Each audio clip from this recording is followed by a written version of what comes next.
What is so special about the human brain? Why is it that we study other animals instead of them studying us? What does a human brain have or do that no other brain does? When I became interested in these questions about 10 years ago, scientists thought they knew what different brains were made of. Though it was based on very little evidence, many scientists thought that all mammalian brains, including the human brain, were made in the same way, with a number of neurons that was always proportional to the size of the brain. This means that two brains of the same size, like these two of a respectable 400 grams, should have similar numbers of neurons. Now, if neurons are the functional information processing units of the brain, then the owners of these two brains should have similar cognitive abilities. And yet one is a chimp, and the other is a cow. Now, maybe cows have a really rich internal mental life and are so smart that they choose not to let us realize it, but we eat them. I think most people will agree that chimps are capable of much more complex, elaborate, and flexible behaviors than cows are. So this is a first indication that the all brains are made the same way scenario is not quite right. But let's play along. If all brains were made the same way, and you were to compare animals with brains of different sizes, larger brains should always have more neurons than smaller brains, and the larger the brain, the more cognitively able its owner should be. So the largest brain around should also be the most cognitively able. And here comes the bad news. Our brain, not the largest one around. It seems quite vexing. Our brain weighs between 1.2 and 1.5 kilos, but elephant brains weigh between 4 and 5 kilos, and whale brains can weigh up to 9 kilos, which is why scientists used to resort to saying that our brain must be special to explain our cognitive abilities. It must be really extraordinary, an exception to the rule. Theirs may be bigger, but ours is better.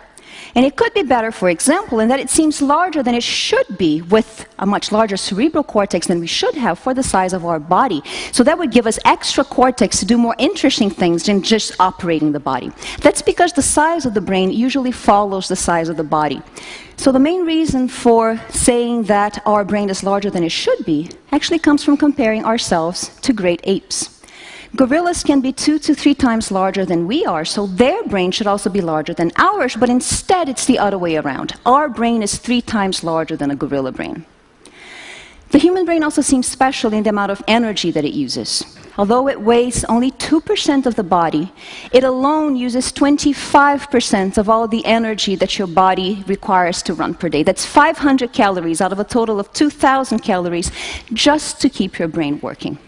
So, the human brain is larger than it should be, it uses much more energy than it should, so it's special. And this is where the story started to bother me. In biology, we look for rules that apply to all animals and to life in general, so why should the rules of evolution apply to everybody else but not to us?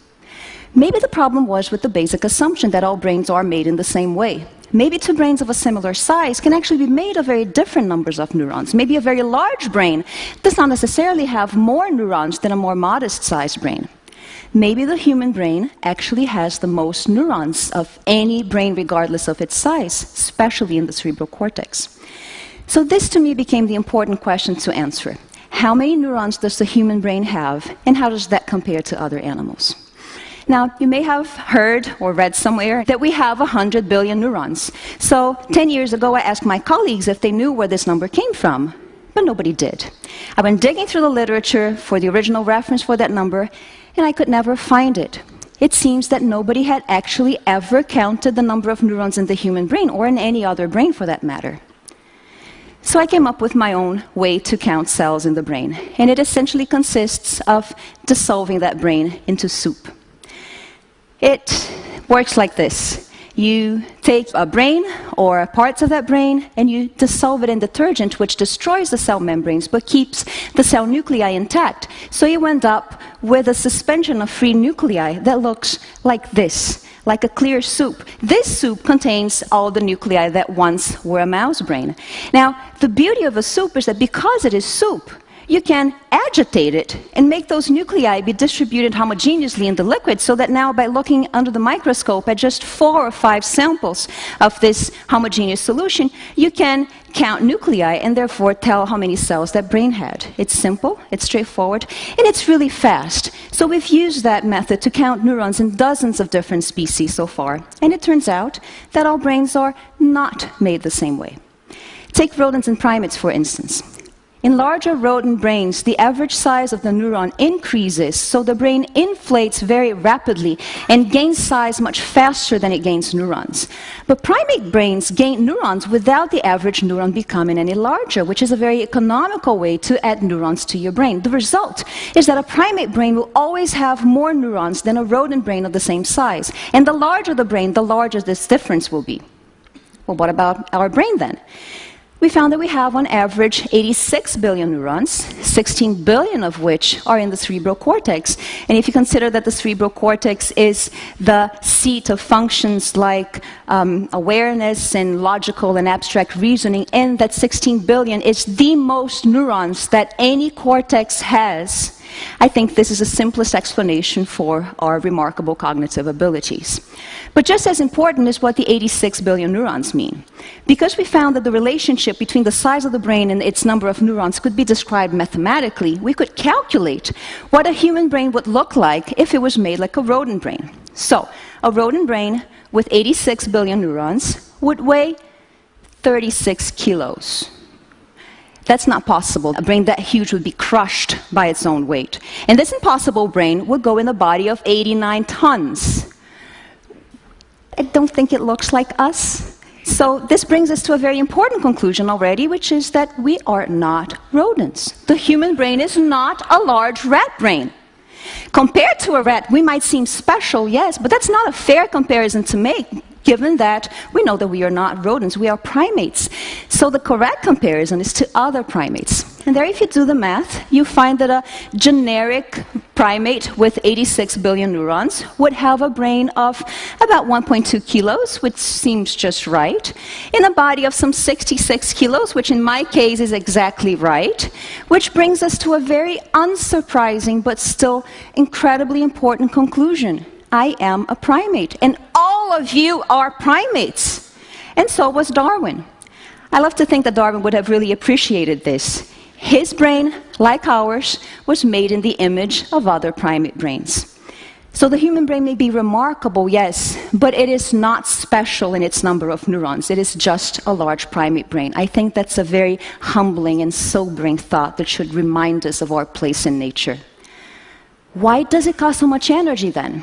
Well, other people have figured out how much energy the human brain and that of other species costs, and now that we knew how many neurons each brain was made of, we could do the math. And it turns out that both human and other brains cost about the same, an average of 6 calories per billion neurons per day.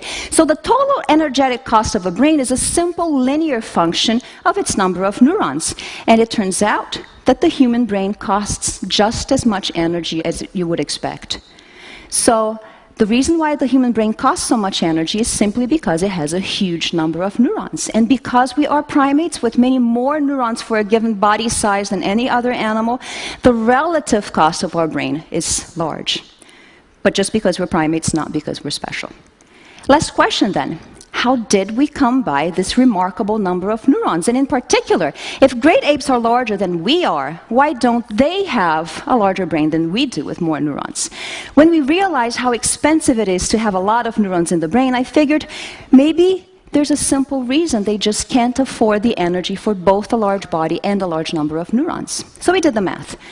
We calculated on the one hand how much energy a primate gets per day from eating raw foods, and on the other hand, how much energy a body of a certain size costs and how much energy a brain of a certain number of neurons costs. And we looked for the combinations of body size and number of brain neurons that a primate could afford if it ate a certain number of hours per day. And what we found is that because neurons are so expensive, there is a trade-off between body size and number of neurons. So a primate that eats 8 hours per day can afford at most 53 billion neurons, but then its body cannot be any bigger than 25 kilos. To weigh any more than that, it has to give up neurons. So it's either a large body or a large number of neurons. When you eat like a primate, you can't afford both. One way out of this metabolic limitation would be to spend even more hours per day eating, but that gets dangerous. And past a certain point, it's just not possible. Gorillas and orangutans, for instance, afford about 30 billion neurons by spending 8.5 hours per day eating, and that seems to be about as much as they can do. 9 hours of feeding per day seems to be the practical limit for a primate. What about us? With our 86 billion neurons and 60 to 70 kilos of body mass, we should have to spend over 9 hours per day every single day feeding, which is just not feasible. If we ate like a primate, we should not be here. How did we get here then? Well, if our brain costs just as much energy as it should, and if we can't spend every waking hour of the day feeding, then the only alternative really is to somehow get more energy out of the same foods. And remarkably, that matches exactly what our ancestors are believed to have invented 1.5 million years ago when they invented cooking. To cook is to use fire to pre-digest foods outside of your body. Cooked foods are softer, so they're easier to chew and to turn completely into mush in your mouth. So that allows them to be completely digested and absorbed in your gut, which makes them yield much more energy and much less time. So cooking frees time for us to do much more interesting things with our day and with our neurons than just thinking about food, looking for food, and gobbling down food all day long.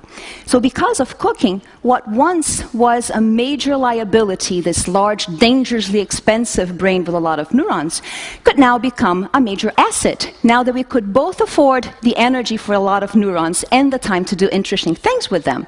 So I think this explains why the human brain grew to become so large, so fast in evolution, all the while remaining just a primate brain. With this large brain now affordable by cooking, we went rapidly from raw foods to culture, agriculture, civilization, grocery stores, electricity, refrigerators, all those things that nowadays allow us to get all the energy we need for the whole day in a single sitting at your favorite fast food joint. So what once was a solution now became the problem. And ironically, we look for the solution in raw food. So what is the human advantage? What is it that we have that no other animal has? My answer is we have the largest number of neurons in the cerebral cortex, and I think that's the simplest explanation for our remarkable cognitive abilities. And what is it that we do that no other animal does, and which I believe was fundamental to allow us to reach that largest number of neurons in the cortex? In 2 words, we cook. No other animal cooks its food. Only humans do, and I think that's how we got to become human. Studying the human brain changed the way I think about food. And I'll look at my kitchen and I bow to it. And I thank my ancestors for coming up with the invention that probably made us humans. Thank you very much.